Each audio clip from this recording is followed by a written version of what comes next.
Hello everybody, welcome to the first episode of Are You Worth Your Point Cost in Tank Crewmen? In each of these episodes I will take a unit in Men of War and find out if it's worth buying versus spending that many points on Tank Crewmen. The first unit is the Riflemen. These guys cost 7 points. You get 6 Riflemen. They come equipped with, hilariously enough, rifles.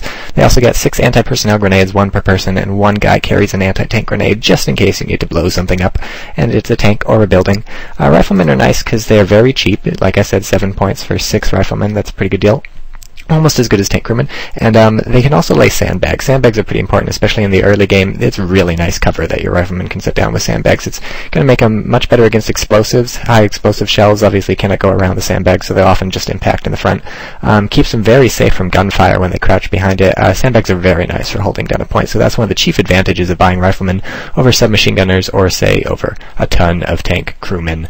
And another thing Riflemen are good for, which is what all infantry are good for, is spreading out in bushes so that you can have a defensive line. It's good to stick people like this in bushes so that you can always see your opponent coming. If you spread people out, no one is going to be able to sneak behind your lines or sneak up on you or anything if you have a lot of people spread out. So here are the 14 Tank Crewmen that you could get for the cost of 1 Rifleman squad. This might actually be 16, I sort of lost count.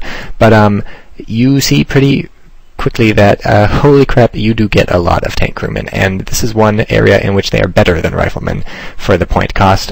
You will be able to stick many more people in many more bushes. Their sight's basically the same. It might be exactly the same. You are going to see a lot more people coming with 14 Tank Crewmen than you are going to see with a squad of Riflemen. They're not going to be able to shoot them as well, but who cares? And you can send them in to scout or something in the enemy base, and if you lose one, well, you got 13 more now, don't ya? And you don't have to worry about it, whereas with Riflemen you're down to 5.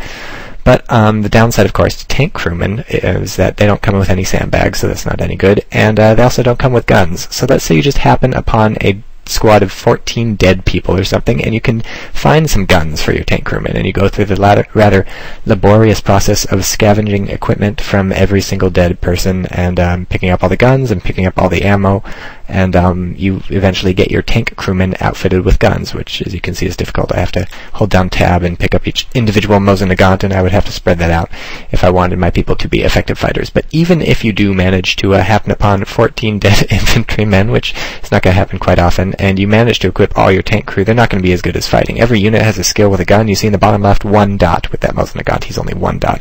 He's got 2 dots with the pistol, which is what the tank crew come with, but only 1 with the rifle. And the Rifleman, meanwhile, has 2 dots. So the Riflemen are going to be better fighters generally with the same gun. So this has been episode 1 of Worth Its Point Cost in Tank Crewmen.